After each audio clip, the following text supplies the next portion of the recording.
out for that, and remember that priority for the first questions will go to students.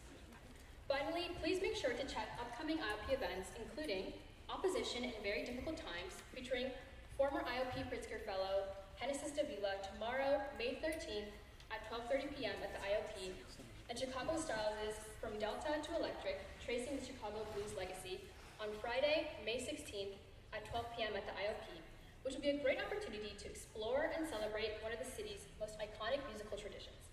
You can register for both of those events on the IOP's website. Now, please join me in welcoming to the stage Hasan Piker and Astead Herndon. Ready for this? Yep.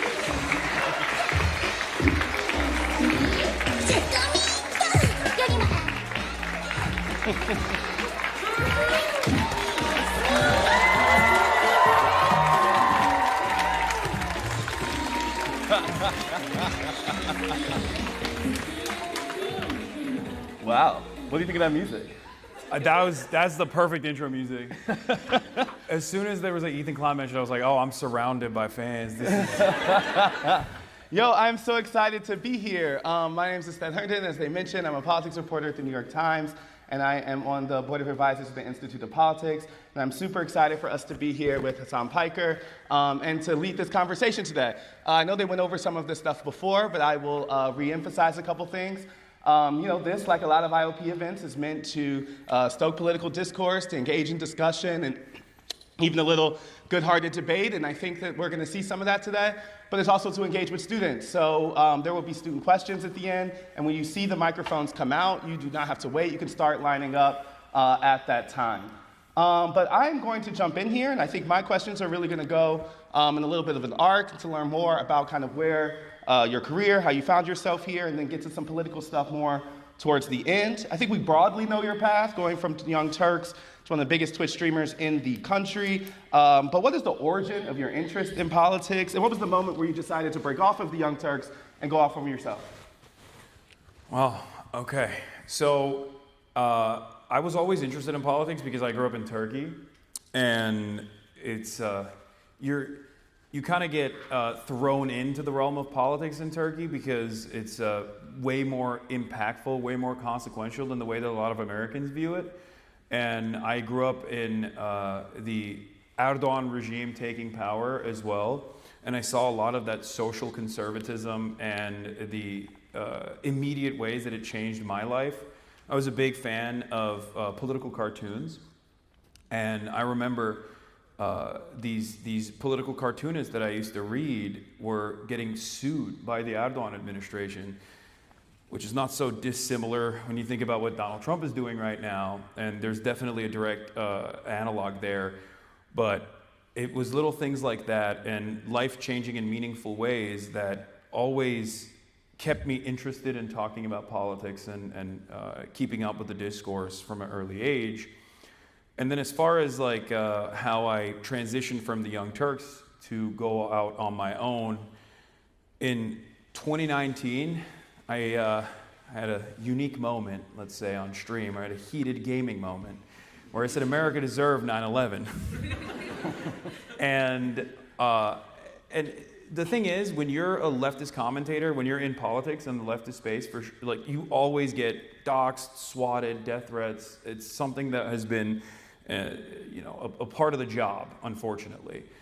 But this time it was different because it was on Fox News, and Dan Crenshaw was crying on Laura Ingraham, and all of a sudden, the death threats became way more prominent, and they started yelling at like other random people that worked at the Young Turks as well. Like the key grip was getting doxxed, and I was like, this dude is not, this is my dumbass. Like don't dox the key grip.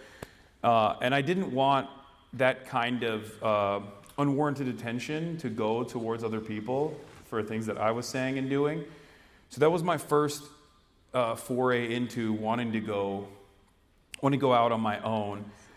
And I went full-time in 2020, and I started live streaming every day. And by the end of 2020, I had become a fairly sizable content creator on the platform, one of the biggest content creators on Twitch. And I'll say, since then I've also invited a lot more negative attention to myself, but at least it's just me this time. So, We hear a lot about how these new internet spaces are apolitical. A lot of your kind of colleagues in the Twitch space stay away from politics. I'm wondering what made you, I know it's kind of natural to your interest. Why do you think talking about politics works for you on the platform? Like, what are the ways that you have learned to kind of crack that space if others haven't? Yeah, at first I wanted people to talk about politics because I thought like there were a lot of progressive people out there. I thought it was like good to show that progressive politics is not shameful, that people shouldn't be afraid of speaking their opinions on these matters. And then Asmongold became the largest political content creator on the platform, and some people know who that is, but he's a right-wing commentator now, the biggest right-wing commentator in North America, actually. And now I'm like, maybe don't talk about politics. It's better if they stay apolitical. But for the most part, I think like the apolitical nature of this space is just a way to shelter your more reactionary tendencies in general. I think people say that they're apolitical, or they say that they're operating off of common sense beliefs, but usually that just simply means you're right-wing and not open about it, at least in my experience. Yeah, but obviously there's been a bigger discussion kind of since Democrats have not been in that space, and there's been some thought about how do they find themselves more naturally there. But I'll talk about that later, actually. I want to ask more directly, do you consider the line between like entertainment and activism? Do you think of yourself as a journalist? Like, how do you actually see your role? Yeah, I don't. I see myself as a political commentator. Like, depending on who I'm talking to, I'll explain it as like Rush Limbaugh without the brain rot, literally and figuratively, because he had brain cancer. And You're also saying you don't have brain rot. I'm impressed. Yeah, and also brain cancer, and also I think holes in his brain from prescription drug overuse. He's dead. He can't. What was he gonna do? We're focusing on that, though. So anyway, but like it's basically like AM radio, but for Zoomers. So that's the way I describe it to people. And I do find myself to be more of an entertainer than an activist. Even though I do engage in activism, I always stress that, I'm simply an entertainer, and I'm trying to urge others to go out and organize as well, because like, I'm just one person, and I would be saying these things even if I had 30 people watching me. But when I have 30,000, 40,000 people watching me, that means there are 30,000 to 40,000 people that can go out and organize and then build a movement that way.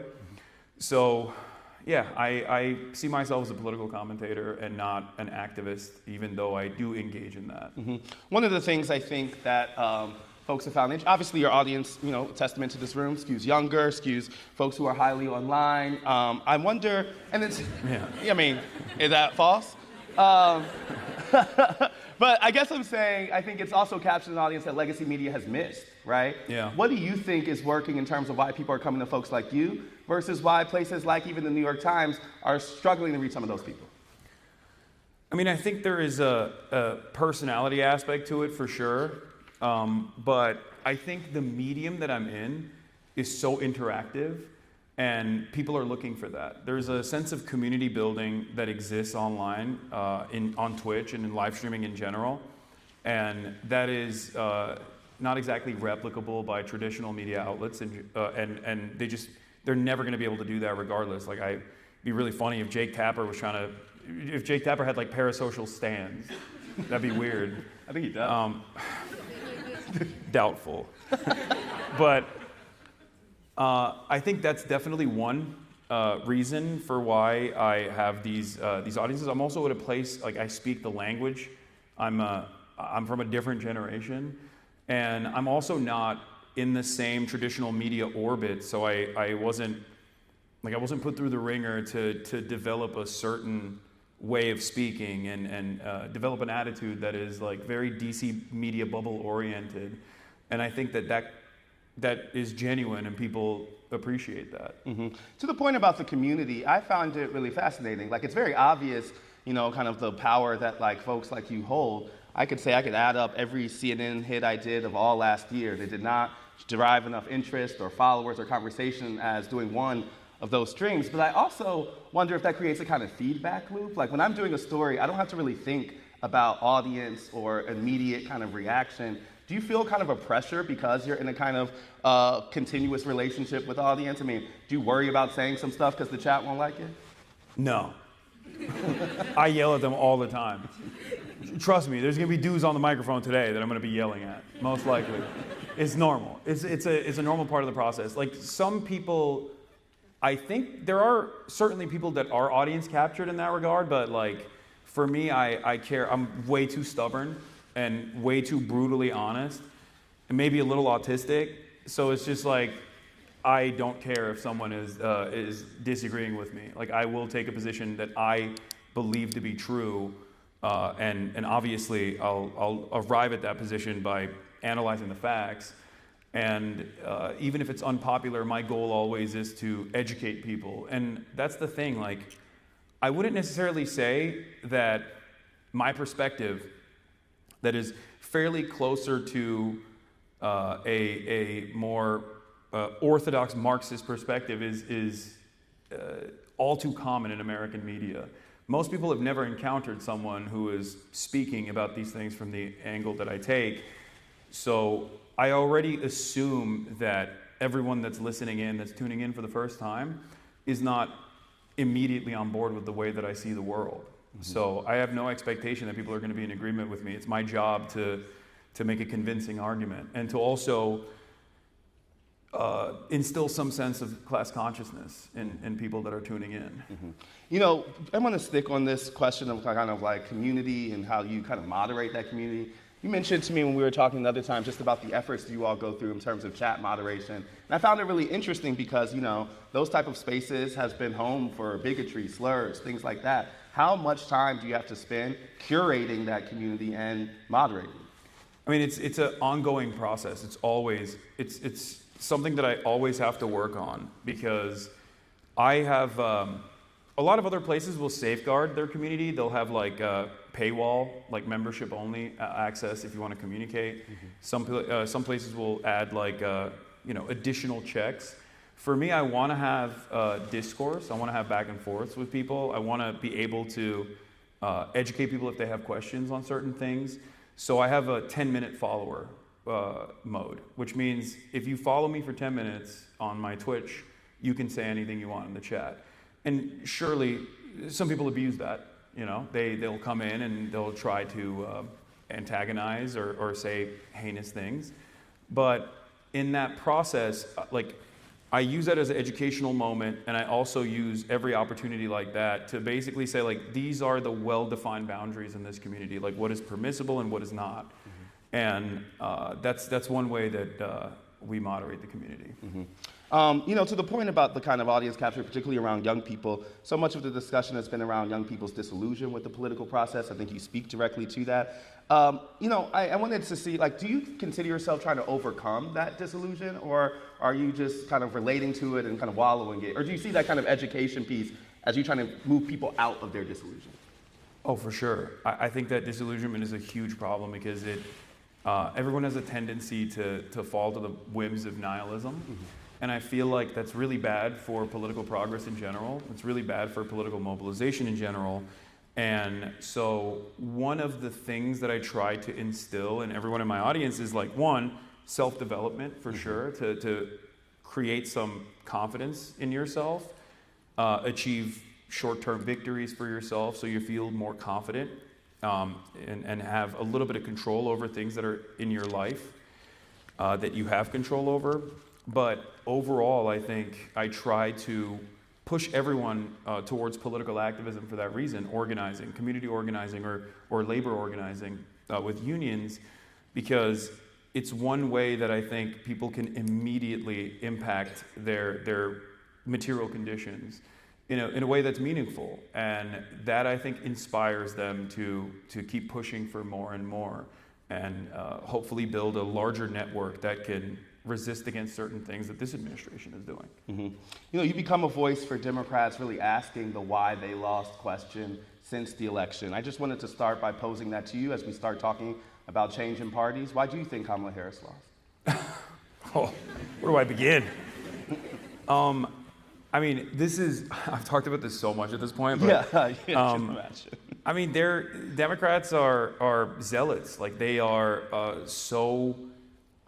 they're so married to the idea of maintaining institutional control, maintaining the infallibility of institutions, and third way neoliberalism, where they think that a little bit of market regulation, maybe with a lot more deregulation down the line, is how we're going to magically improve people's material conditions at a time when we have incredible wealth disparity and 600,000 people sleeping outside every night in the richest country on the planet, in the richest country throughout history.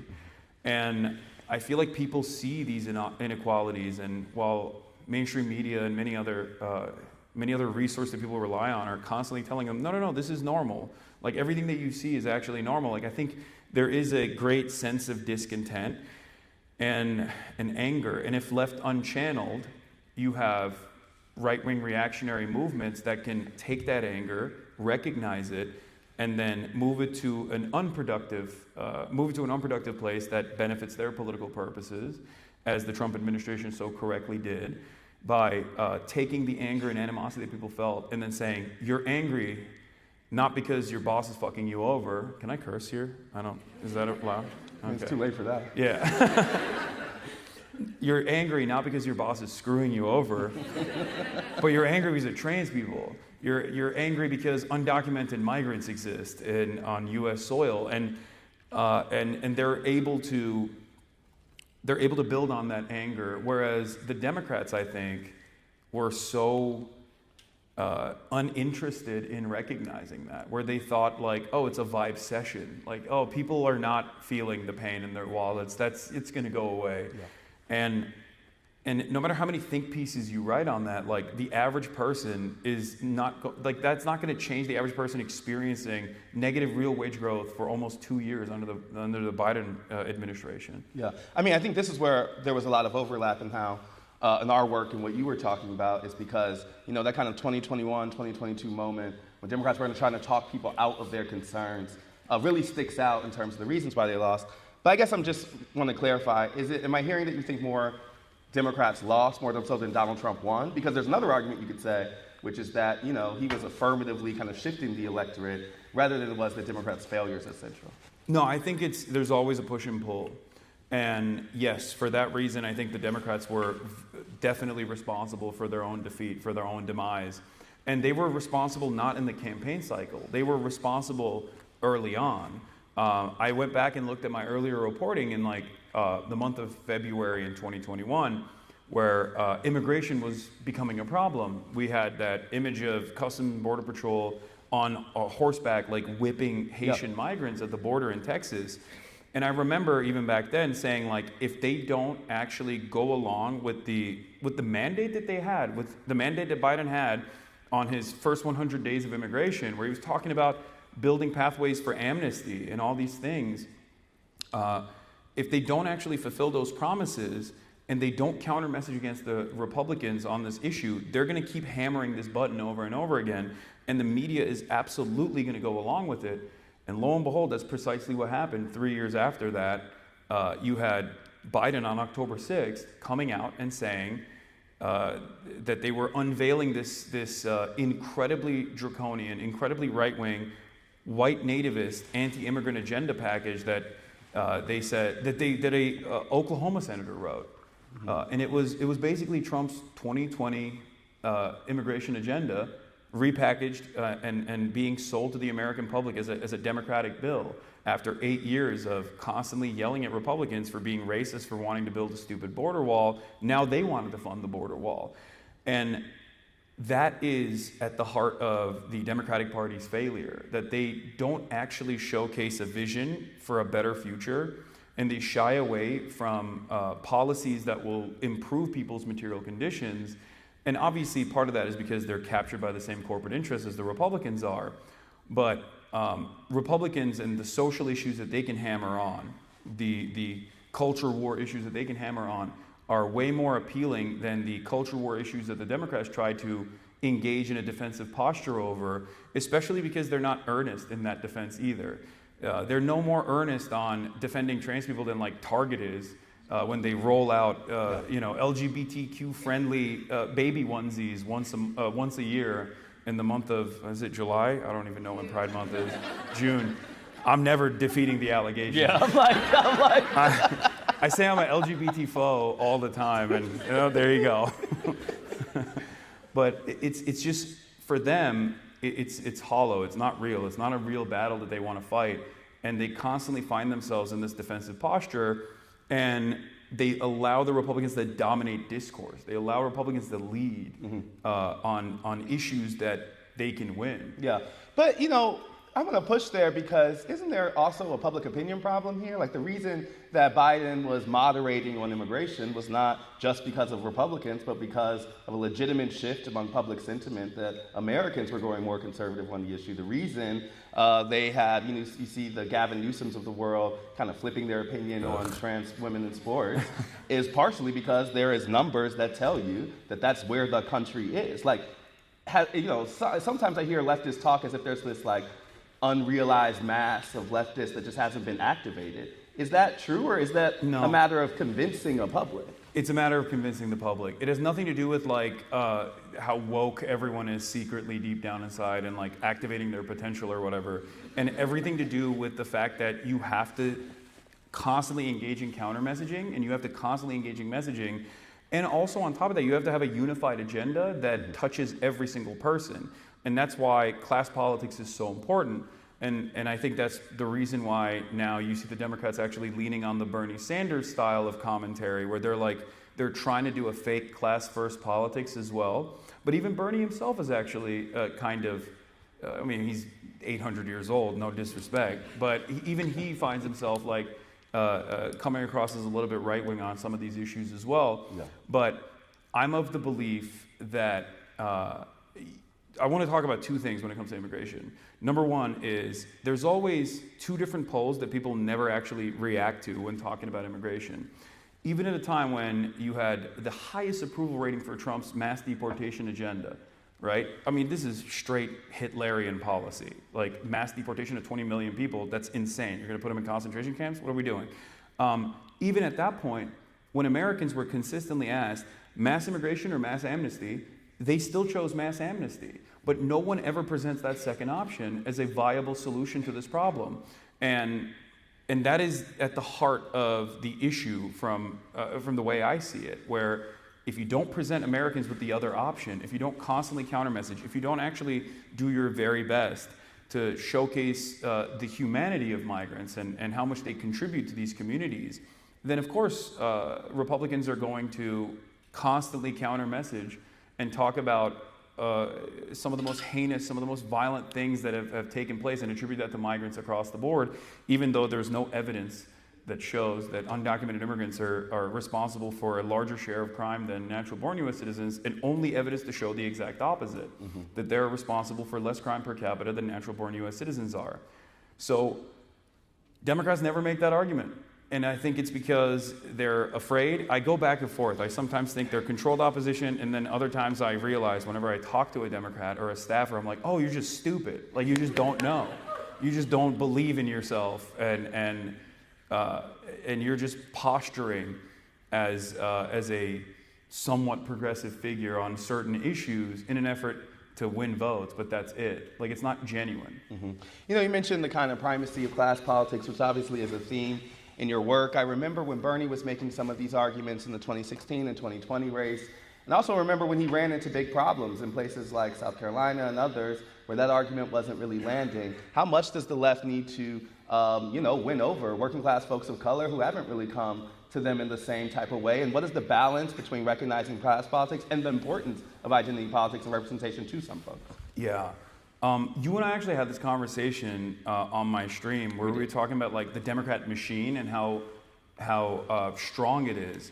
I also had another conversation similar to this with my friend FD Signifier, shouts out, he's a wonderful YouTuber, about how like the black aunties are the backbone of the Democratic Party, right? Like, and they are— And the world. Basically. Yeah, yes, exactly, for sure. And what I was interested in understanding is like, I think a lot of people of color understand that it's about survival. And it's about the demon that you know as opposed to the demon that you don't. And in most circumstances, they make this decision knowing full well that like the people that they're voting for are not, I mean, they're maybe marginally less racist than the other side that's like overtly racist, right? And I think that because there's so much strategic voting that takes place in that regard, I think as long as you can make it out of the primary structure, like a figure, no matter how populist they are, no matter how like left-leaning they are, no matter how predisposed with class politics they are, will be able to captivate the attention of like the base of the Democratic Party. Like people that find themselves in a position where they're voting for Joe Biden, whether because they love Joe Biden or because they think that he's a safer bet, are definitely still going to vote for whoever the Democrat is. And I think that's the base of support that we can bring over rather than try to craft a message specifically for that base of support. Got it. You mentioned the scenes in first Trump administration, specifically I remember the whip and the immigration moment. I think about that time too because there was so much public pushback on some of those things. I remember folks going to the airports when the Muslim ban dropped and things. Yeah. Do you still see that same level of engagement? I imagine like you're on the pulse of the resistance maybe. Like why aren't people in the streets? That's actually a really great question. I think that there's two problems. One is the disillusionment that people feel because I think in the aftermath of the Black Lives Matter protests that took place in 2020, where a lot of people in this room did all of the right things. Like you did it by the book. You went out, you protested in the streets, you yelled at your congresspersons, you tweeted, okay? You did it all. And then when the election came around, you went out and you voted. You held your nose and you voted for Joe Biden, even though he was very visibly deteriorating. And it didn't matter because it was like, it's better than Trump, right? And then nothing came of that. And I feel like that creates a lot of disillusionment amongst young people and just virtually any American that participated in this process that looked at that and went, well, we saw no reforms whatsoever on policing. And as a matter of fact, most of the Democrats were predisposed with like positioning themselves as against these organic movements that were born out of Black Lives Matter. And surely there was people going maybe a little too far in terms of maybe not putting their least radical positions out there. But overall, I think that created a lot of nihilism that we haven't really examined thoroughly. So that's one reason why I don't think a lot of people are even protesting Trump to the same degree as they were last time around.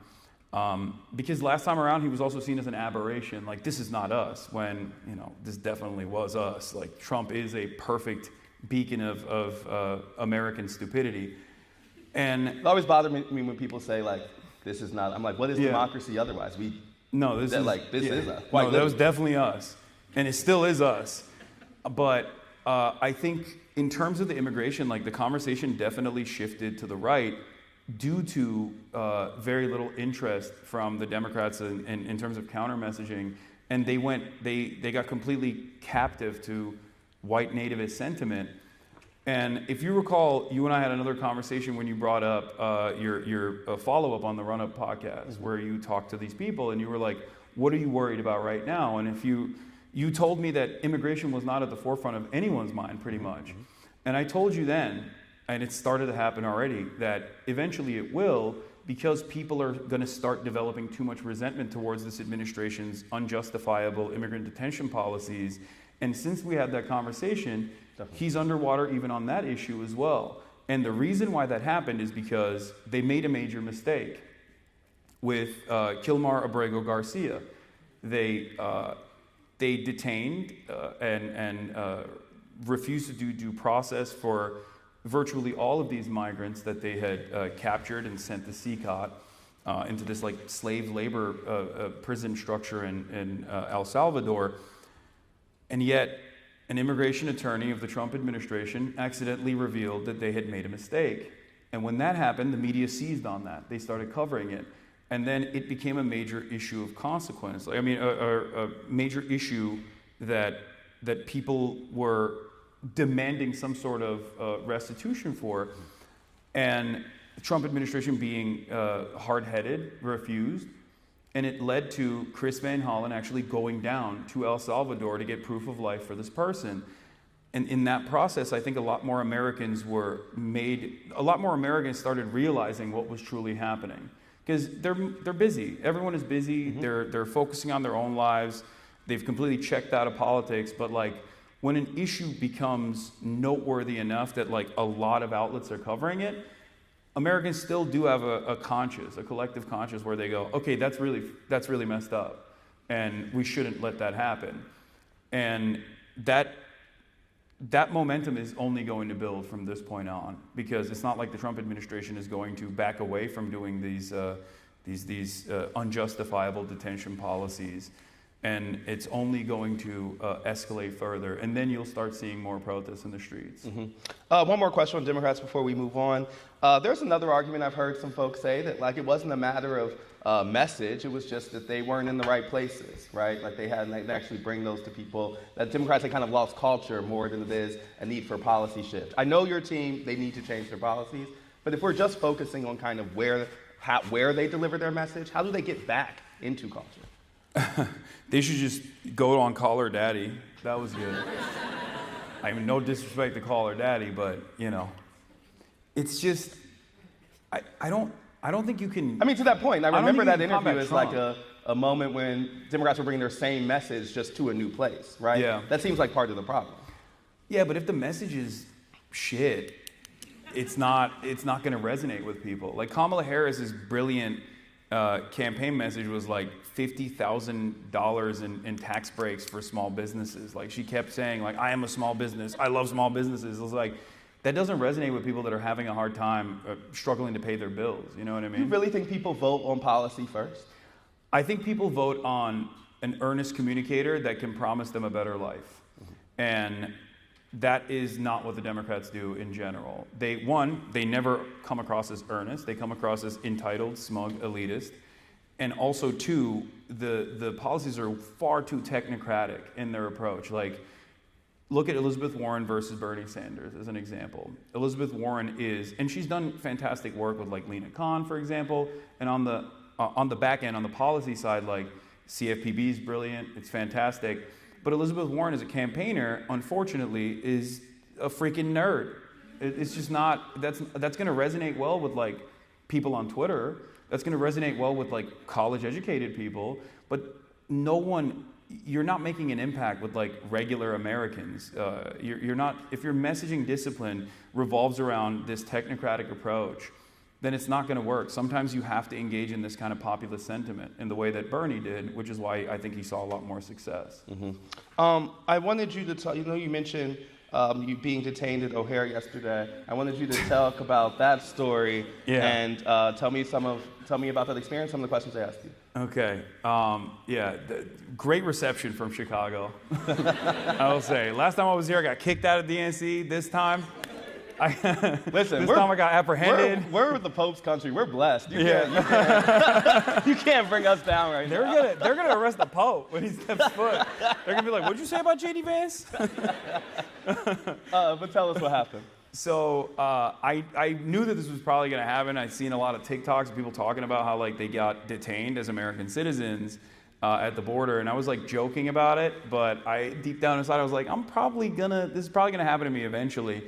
And this was my first entry into the country with global entry as well. So I have global entry. For those of you who don't know, you go to the Department of Homeland Security and they let you it's like a fast pass, which is crazy. We've Disneyland commodified everything. But yeah, I'm supposed to be like a good traveler, which is why I'm supposed to cut the line, right?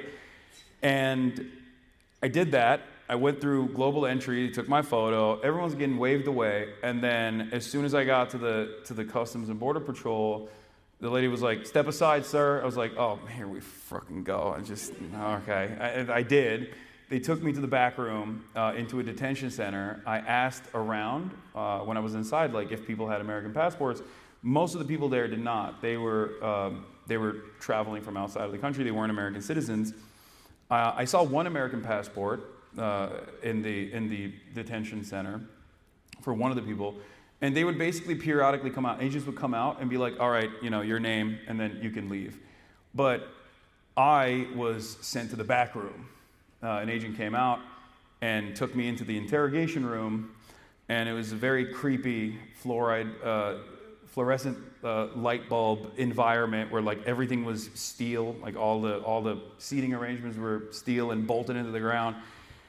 And they started asking me about crazy shit, like, do you like Donald Trump?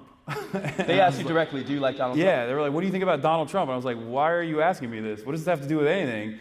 And they just kept asking and prodding and asking me about Hamas, and do I think Hamas is a resistance group, or if it's actually a terrorist group? Are they bad guys? What do you think about Israel? What do you think about the war? What do you think about the Houthis? Now, are you engaging in like a discussion here, or what? Well, I just kept repeating. Whenever he asked me about Hamas, I was like, they are designated by the State Department as a terrorist group. But like, I mean, the substance doesn't really matter. I'm just asking about like, what is the pretense of why that is restricting you from getting in? Yeah, I mean, it's illegal for him to even ask me those questions. Like, they can't deny me entry into my own country for, like, even if I was like, I love Hamas, they can't do that. Like, what do you mean? How long did this it is last? America. How long did it last? The whole process took over about 2 hours. And they went back and forth. Like, there was a point where he asked me all these questions, like, including drama, which was crazy. Like, he was like, well, it says here you got banned off Twitch.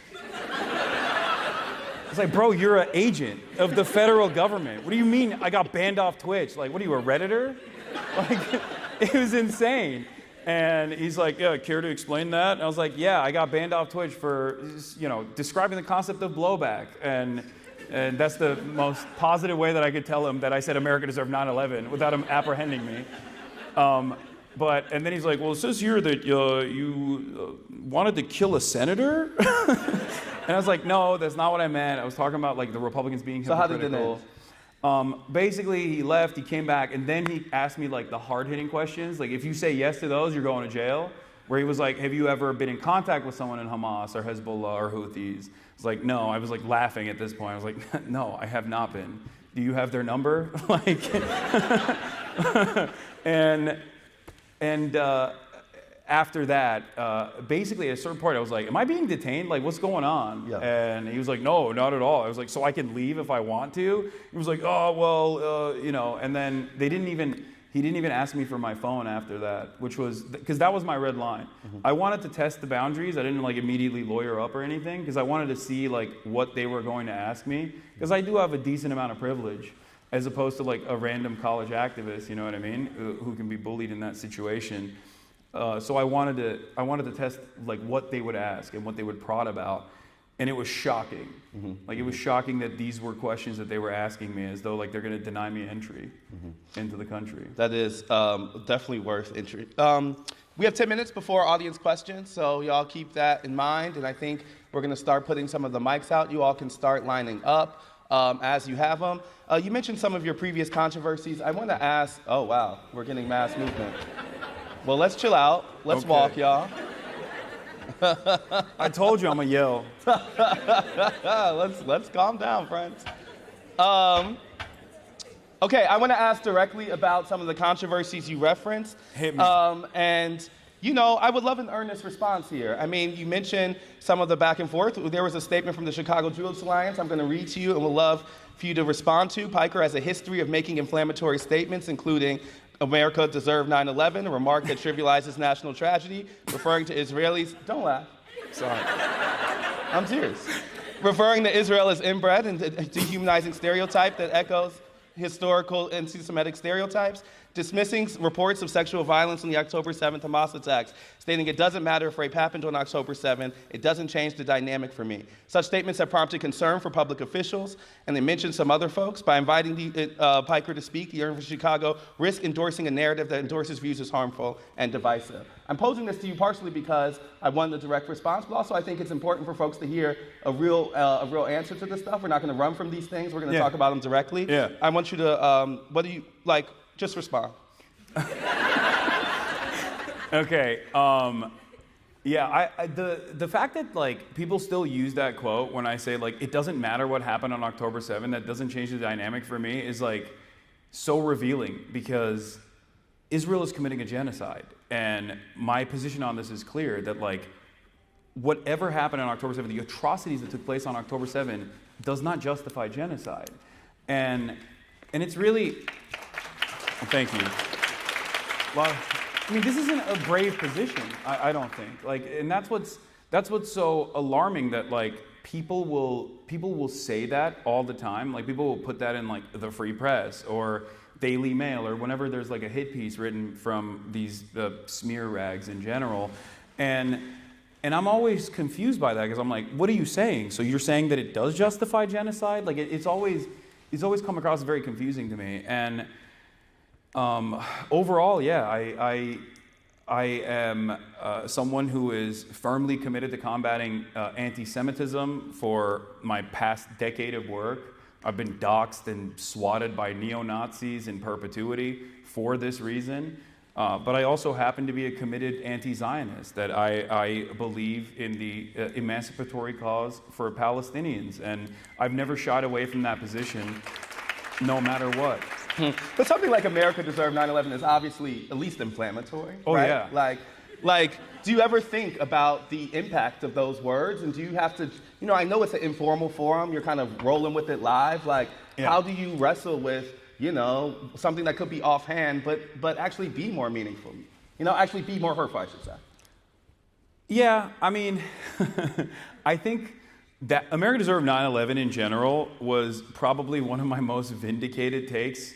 Maybe I'm delusional about it, but in terms of describing the concept of blowback and explaining like how we got to 9/11, a lot of people were unaware of the machinations behind the scenes from Operation Cyclone, or even before that, even prior to that, in terms of like arming and radicalizing the Mujahideen and using them in the Afghan Civil War against the USSR, and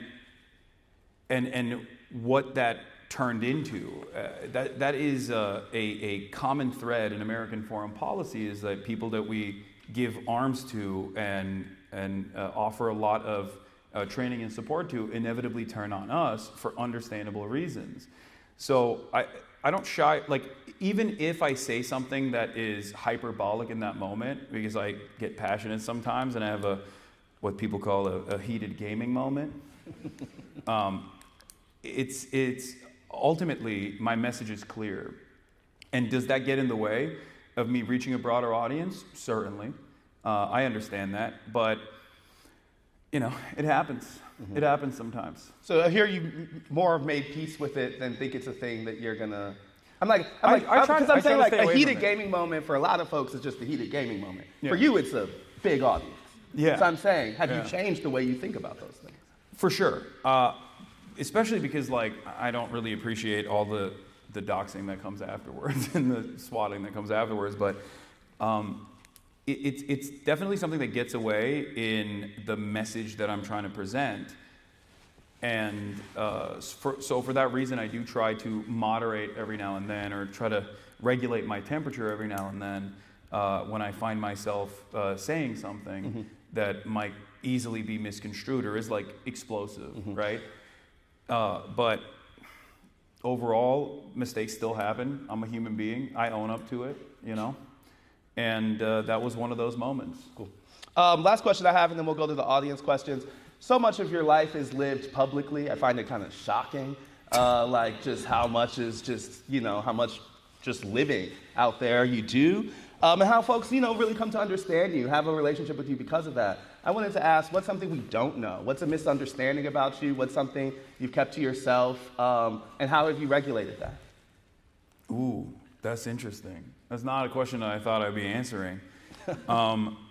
Everything is online except for, I guess, personal relationships that I have. I try to keep private to the best of my ability because I don't want to invite, unwelcome attention to other people, because, I can deal with it, but not everyone is equipped or should be equipped to deal with that sort of stuff. In terms of something about me that people don't know, I don't know. I'm drawing a blank. I would say that I've never had a position where I think people should not have nice things. That's like the number one thing that people always be like, oh, rich socialist, what a hypocrite. But it's like, no, I want everyone to be able to have like enough disposable income so they can buy stupid shit. So that's, I guess, like one of the most common misconceptions. But I think people in this audience probably already knew my position on this because, you know, you guys probably tune in every now and then. You're pro nice stuff. Yeah, I think, and stupid shit too. Like, not just nice stuff, like things that make you feel good. Okay, I'm going to ask you this question again in a little bit. I want you to give a better answer. Okay. We're going to go to audience questions. So remember, questions have a question mark at the end. They're not statements. And we're going to try to keep them as brief as possible. But please, let's go. Hello, my name is Alex Fuentes. I'm the second year at the college. I am Salvadoran American, so the immigration issue is very close to me. I'm going to shoot you a softball. So the issue I face with like working within the city is that a lot of people have felt not very invested in, or their communities have not been very invested in. So when we look at amnesty or looking at these programs for immigration, they face a lot of pushback. So what do you say to that kind of person? How do you fight the immigration issue as a Democrat when talking to those kind of people? Yeah, that's not a softball. That's a tough one. Because unfortunately, you're not wrong. I think a lot of people, like I said, are so busy with whatever is going on in their lives that they sometimes will be very selfish. And they refuse to contend with the reality that migrants, undocumented and documented alike, are all around us, and there are very important parts of our community. And I feel like the best you can do in that regard is to showcase the humanity of the people that you're talking about, and try to present that as to the best of your ability over and over again, and keep hammering on that point. And this isn't the best time to be able to do that either, because like understandably, a lot of undocumented migrants especially are trying to hide to the best of their ability to not invite unwelcome attention and potentially some kind of federal regulation, ICE, Gestapo agents coming and knocking down their door. So it's additionally difficult to do so right now, but I think community organizing and community programs would probably go a long way in that regard, getting together and showcasing the different cultures that make up Chicago what it is. Thank you. Hi, my name is Cole, and I'm a fourth-year undergrad. So we kind of touched on this a little bit, but your radical stances and like very public-facing identity has led to a lot of like continuous pushback and outrage, which seems like you're at least reasonably confident dealing with. But I was curious about like how do you deal with the like emotional turmoil when this affects people close to you, like friends or family? How do you like deal with this emotionally, and also what steps do you take to prevent this from happening? Great question. Yeah. As far as, I can't speak to like people close to me, like my former podcast co-host or whatever, if that's what you're asking about, because like they're content creators, so it's different. Like it's a totally different beast. But in terms of disagreements that I have with people in my life, I try to manage that to the best of my ability by talking about other things, especially if it's a relationship worth preserving, especially because I know in the long term, I can convince them on some of these positions as long as I maintain this relationship without severing that tie. Because if you sever that tie, then you're basically losing that battle. That person will probably succumb further and further into reactionary ideology. So, it's good to find mutual interests that don't revolve around politics and try to hammer that on to the best of your ability. And like I always say, be normal, because in my normal day-to-day existence, I don't talk about, the Ansar Allah militancy in the Red Sea against the Israeli genocide, right? Like that's not a normal conversation that's taken place all the time. Having said that, there are certainly disagreements that I have in groups of friends, for example, with respect to trans issues. Like someone will say an off-color remark, and I'll be like, "Don't do that." Come on, you're being whack. Like there are subtle ways of moderating people in your life to make sure that they understand that that's not something that you find to be appropriate or funny. And also be cool. I think that goes a very long way, I promise. Being normal and being cool goes a very long way to make your politics more palatable to everyone around you. Thank you, appreciate it. No problem. I love like coolness as like a thing that's just like, just be cool, you know? Well, I mean, I know, it's, maybe it doesn't come natural, but it is important. Yeah. That's next question. Hi, I'm Hayes. I'm a fourth year in the college. So my question, Hasan, is that you for a long time identified as a Marxist, or you've identified with Marxism in some capacity. Earlier you raised Orthodox Marxism. This was in large part what distinguished you in the Young Turks, but you're also something of a sort of critical left figure within the Democratic Party, something of an opposition figure. And so I want to ask about that, because there's a way in which the question of like capitalist parties for the left is like the most traumatic sort of legacy or inheritance of the 20th century. I remember back in 2018, in Spears' kind of adjacent years on the internet, there was an old meme that went like, Bernie bros killed Rosa Luxemburg. I don't know if anyone else, but the spirit is that like it was social democrats in Germany which murdered, communists in the 1920s, 1910s. And it's like, it sounds insane, but it's not insane because it's not true. It's insane because Marxism is like off the table in some sense. And so to kind of crystallize, but also the people who are saying that by and large supported Bernie, right? Yeah. It's like, yeah. So to crystallize this dilemma, there's some sense in which like the political thrust of Orthodox Marxism is that capitalist politics and capitalist parties are utterly inadequate to achieve socially necessary, possible, and desirable goals, but nonetheless, independent socialist politics are impossible and off the table. So my question is, like, how do you understand the relationship between Marxism and Democratic Party politics, Marxism and capitalist politics more broadly? Yeah, great question.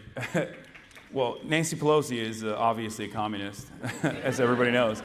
No, I think that in order to build an underlying base of political education necessary for Americans to develop class consciousness, you still need to engage in some semblance of entryism, where you have to work with the tools that are readily available at your disposal. This doesn't mean that you cast aside your political message or your ideology or your movement, but it's simply to use the pre-existing readily available platforms that are given to you. That's why I'm on Twitch, I'm on Amazon, right? Like it's a wholly corrupt monopoly that abuses people around the planet, and even abuses small business owners in their predatory pricing schemes that they've developed. So they're even destroying petty bourgeois people. But having said that, it's still a viable platform to communicate a message, and that is always my goal, is to develop class consciousness and to develop a mechanism of pushback that is still backed by the existing labor force, with the hopes that eventually this could bring about a movement that could resemble a vanguard party, or at least turn the Democratic Party by force into a labor party, into a workers' party. Thank you. Hello, thank you for being here and taking our questions. So as I'm sure you know, you have a fairly large audience, probably more reach within younger people in the Democratic Party than politicians like Kamala Harris do. And with that comes a lot of responsibility, especially with statements that might be considered by some to be anti-Semitic or sexist, or reactions like laughing in a circumstance where it's not appropriate that might signal to college students that it's appropriate to laugh. And so I'm curious what kind of steps you're taking to ensure that as a messenger who's trusted by so many young people, you're not engaging in any sort of discrimination or anti-Semitism, and really engaging in a productive discussion about politics. Great question. I try to stress the importance fairly regularly of, especially at a time when anti-Semitism has exploded, from Kanye West's latest song all the way down to some of the most prominent conservative pundits openly agitating towards anti-Semitism, using cynically what is going on in Gaza to develop a heinous message that then attributes all of those crimes to Jewish people. I find myself virtually every day speaking out against that, and decoupling Zionism and Judaism on a regular basis in an effort to educate people that might find themselves on the whims of unexamined anti-Semitic tendencies. In terms of like laughing at certain things or coming across as anti-Semitic, there are a lot of groups and a lot of people that, especially in the online space, that predispose themselves with drama. So they're always going to try to find the most nefarious frame to present me in the worst light possible. But I always say the antidote to all of that is to simply pay attention for an extended period of time to what I'm saying, and you will very quickly realize that you might have gotten duped into believing a certain thing that I believe that I definitely do not. So in terms of nefarious clipping or things that get clipped out of context, there's not really much I can do about that. Unfortunately, it's just the name of the game. And I just try to put my best foot forward to the best of my ability and hope that people can still maintain charitability and understand where I'm coming from. But yeah, as far as education goes, I think it's a very important part of my commentary to constantly talk about the growing dangers, the canary in the coal mine of anti-Semitism, which is usually a first step towards growing fascist ideology. Thank you. Great question. Hi Hasan, my name is Danny. I'm a third year at the college, and I don't know if you're aware, but the university recently received a very hefty free speech fund. And when I told my roommate that you were coming here, she said that you were a product of that free speech fund. And this university has made itself a reputation for handling student movements on the notes of Palestinian struggle in a very particular way. And I was wondering if you ever felt tokenized by the university as a way for them to be like, oh look, we care, as a gotcha moment, for you.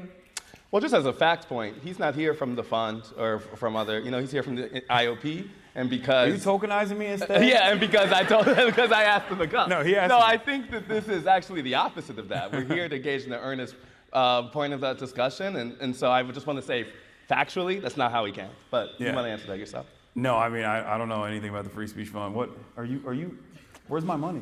Where? If you're not, we're both asking the same question.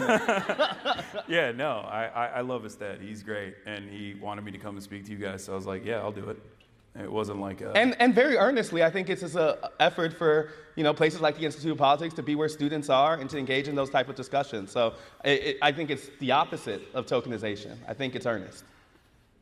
Thank you. No problem.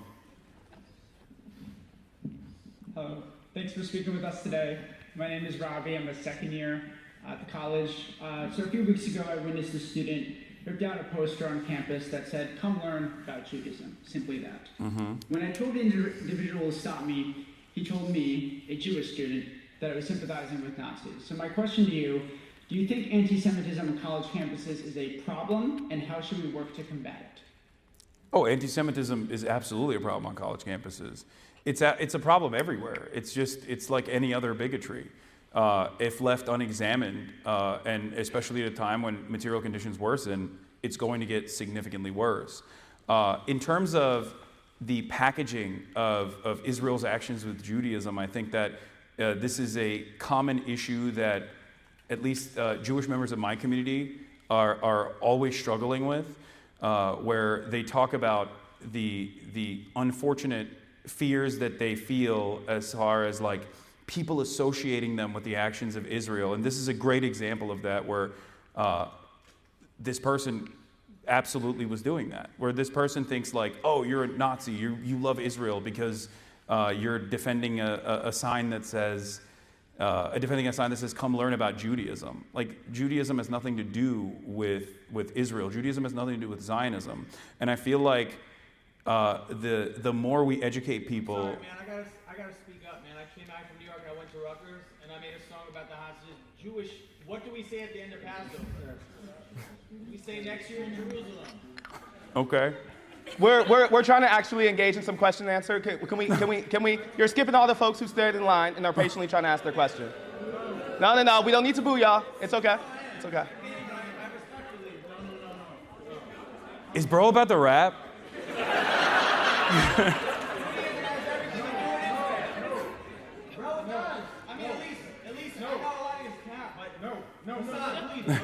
Let me Let me ask you something. Let me ask you something. Wait. Not that person. Okay. Not that person. The student who raised asking the the question, yeah. raised the question about the Judaism sign. Like, do you feel comfortable being associated with that dude? Israel is a very important part of Judaism. I do not agree with what the Israeli government is doing, but Israel is very important to Judaism as it is home of the democracy in the Middle East, and is a safe place for Jews after the Holocaust, and Jewish people need Israel to exist. That is what I believe. I appreciate that. Now we're going to focus on questions, y'all. So next question. All right, it's my bad. I asked the question. No, I get it. Okay. Thank you for asking the question too. I want to follow up. Hi, my name's Colton. I'm a first year at the college.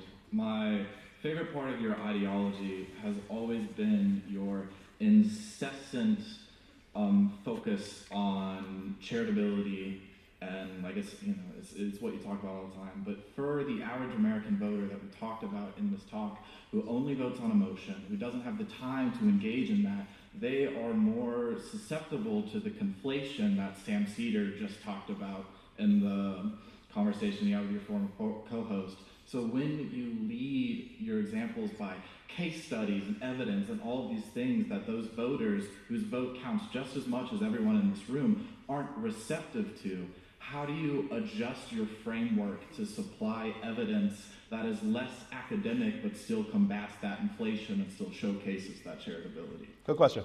I think it doesn't have to be rigorous and academic. Like when we're making an argument, it doesn't always have to. You can rely on emotional appeals. Like you don't have to be a robot. Like there's no debate moderator that's going to tell you like that's an ad hominem. You're not allowed to do that. Like you can do whatever you want. It's like a cheat code, really.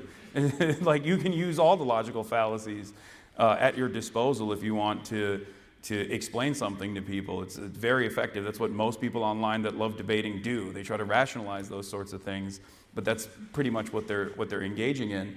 And as far as like maintaining endless charitability, my starting position on this is that I understand that this is a settler colonial nation that was designed by slavers and was built on the fundamentals of erasing the indigenous population.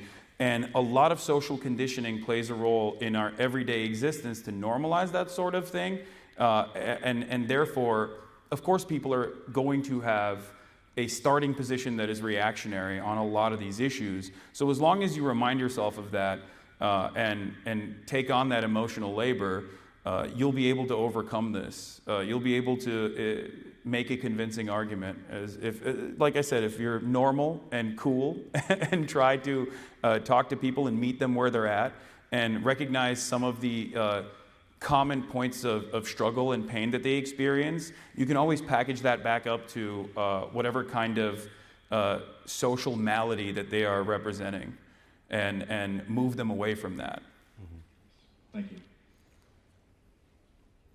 Hi, I'm also from the college, fourth year. I remember you guys both mentioned, or there was a topic that was raised about disenfranchisement, feeling like hopeless. You know, we bought into whatever campaign, and then another campaign on the left, on the right, both sides or whatever.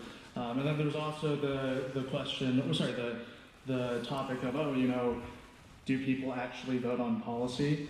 I wanted to ask to, what extent do you think the populist movements, your Peter Thiel, your David Brooks, you, for example, to what extent do... I feel like that was an interesting That theory. Is a crazy spectrum. It is kind of crazy. To what extent do you think it's kind of like a response to a global phenomenon, but then maybe like projecting on something else between those different groups? To what extent do you think, we can avoid some big disaster before, people actually start voting on policy, start thinking about what we can do together, not just blaming somebody else? Well, I don't think that there is any way to vote on policy right now. That's at the heart of the problem with the Democratic Party, especially, is that they're not they're not crafting a message that revolves around discernible policies that you can point to. Like, you can do that for Bernie. You could say he's for Medicare for all, he's for free college. He said that for 80 years, right? But you can't really pin down the Democrats on issues like that.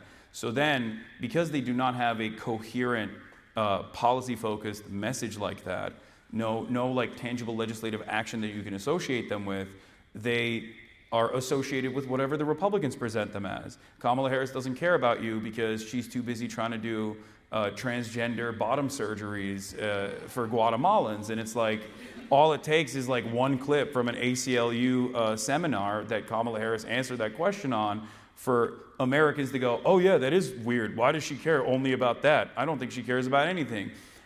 If Kamala Harris had policies that you could associate with her that truly address some of the issues that people are experiencing in this country, everyone could just go, oh, shut up, it's nothing. Like, okay, that's one answer that she gave. Why do you care about this? She cares about Medicare for all. Do you not want health care? So that's what I want the Democrats to get to, so that they can actually more successfully be a counterbalance towards growing fascism. But you're right, if they don't do that, then we're cooked, and we're just gonna keep spiraling towards barbarism. Yeah, I mean, recognizing that some people don't just vote on policy and some vote on vibes, there's one answer to change that. The other answer is to have better vibes, you know? Like that too. Yeah, like Barack Obama spoke to people who were voting for a whole bunch of reasons.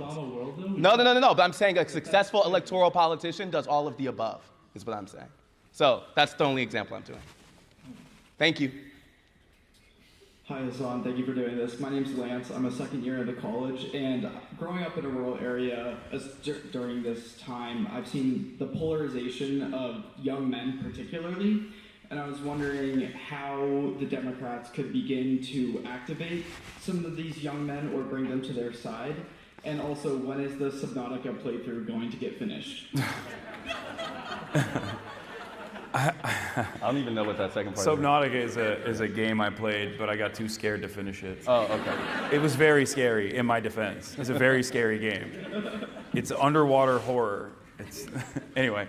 Young men. Yeah, about young men. I think that there are a lot of people that are genuinely incredibly insecure in the manosphere space that present themselves as this like hyper masculine idea of like what a 14-year-old would think is like a cool person, and the best antidote to that is to focus on hobbies that are productive and you know, improve yourself, improve your body, engage in the act of constantly choosing to better yourself and be a positive figure for people around you. And that's what I try to do, at least. And I think if more people were to do that, young men in particular, would be more responsive to that. Gotcha. And how can the Democrats activate those voters? We only have a couple more minutes. Can we just stick with one question? Thank you, though. I appreciate it. This is the last question. Yeah. Thank you so much. Thank you very much. My name is Cassidy. I'm a second year here at the college. You know, there's the old joke about, oh, to be a real leftist, you have to read XYZ pieces of literature, you have to know all these thinkers, whatever. But I've also seen a lot of attribution of the growth of the younger right-wing base with the, you know, decade-old now alt-right pipeline, and, you know, its modern incarnations, as were briefly spoken on. I was wondering how you think it would be possible to cultivate long-lasting leftist spaces online when there's such high perception of barriers to entry? I mean, I don't think I engage in dense literature, and I don't think anyone should really do that, because the entire... Incredible sentence at the University of Chicago. Yeah, well, I mean, like, when you're communicating, when you are engaging in the act of propaganda, not as like the way that people understand propaganda, but as just like telling a message. I think it's on you to simplify said message rather than try to point people in the direction of dense literature that's like very hard to tackle. And I try to do that with everything that I engage with, whether it's like me doing crime reacts or you know, reacting to a YouTube video. This is what I believe, so this is my worldview. So try to bake that understanding of the world into everything that I do, and slowly but surely hope that people develop this different perspective. And I think everyone can do that, but it does require a little bit of reading ahead of time in order to get there, because to be able to describe difficult concepts, difficult to broach concepts in simplified terms, you have to develop a very good understanding of said concepts. So it's good to read. Sorry for saying, but when you're engaging normies, you probably shouldn't point to dense academic literature, but instead try to summarize the positions that you know from these places. Mm-hmm. Y'all, thank you so much for being here. We had a great time.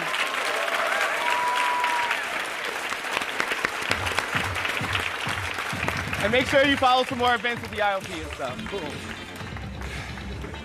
Are we going this way? Okay. Get your mind. Deal. There wasn't like a lot of issues, I think. No, I'm not going to get sworn. We got to grab this mic.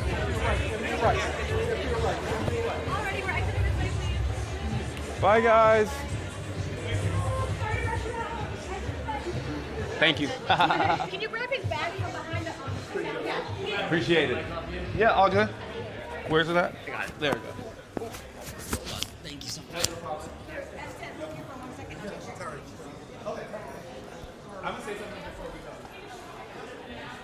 You're in my hands now, chat. Astead, you're still mic'd up. Oh, you took his mic? I need you this way. Oh, this way? Okay. All right. What did chat think about that? They loved it. Okay, hell yeah. Oh, this? Yeah. Hold on. There's a magnet. I think it was super good. I think you did a great fucking job. And then, awesome, and I'll just unplug it so I can feed it. Okay, boom. Thank you. Audio was Oh, so we just go out to the car now? Yeah. I think Astead might have wanted to say something to you real quick, but Oh, I could be yeah. wrong. I don't know. It's up to you. Yeah. I can bring Astead out there. We can be in that like back. I mean, people are probably going to walk up to the Oh, back. yeah, actually, yeah. It's got a gate. Okay, wait, up to you. let me see. Astead! It's to the right. Astead! Is he? Hi. Sure, I can take a photo. No, it's fine. Oh, you're. Oh, okay. It's good? Yeah. Okay. No, I know. I can take one photo. It's fine. Here, wait. Do it over here. Do it. Over Here. there, down here. Yep, sounds good. Yes. I'll make you. Hell yeah, nice to meet you, man.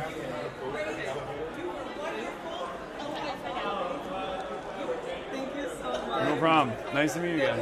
Bye. Have a good night, guys. Thanks for coming. Hi there.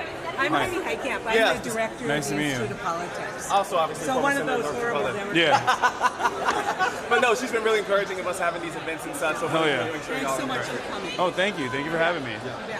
That was good? Good job, Are you you happy with all that? I think this is what we need to lively this. We need to go directly at it. Yeah. I was hoping if I asked the anti-Semitism, every question would not so be about it. But Yeah. you know, it is what it is. Yeah. I wish I would have talked to that one student more, but I felt like we needed to keep going. But I'm glad there was at least, some ability to go right at it. And not the one rapper guy. That was awesome. That was crazy. He tried to bring a big boombox in, but we asked him to keep it outside. I don't know what he was gonna play. So he was gonna play a song, probably. Yeah. Definitely not his really music. That's awesome. I think I've seen his songs before. And Norma should be back here with you guys. All right. Bro, should I go back to the hotel? I feel like we have time to do that, Yeah, we'll go back to the hotel. yeah. It is on the way, technically. It is. Traffic to O'Hare can be a nightmare. Let's route it right now. Let's route it. Hey, just like Hi. definitely be careful. Sorry, this is Madison. I'm Nice to meet you. Big yours. I'm a really big fan. I work here. Oh, do you want to take a photo? Yeah, can I get some autographs? Is that okay? Yeah. Okay, you just gotta be speedy, but Yeah, no, it's we've fine. got a couple minutes. I'm really glad you guys got to, I know, got to meet each other. I know. I've been working downstairs and it's been a while, so I'm like, okay.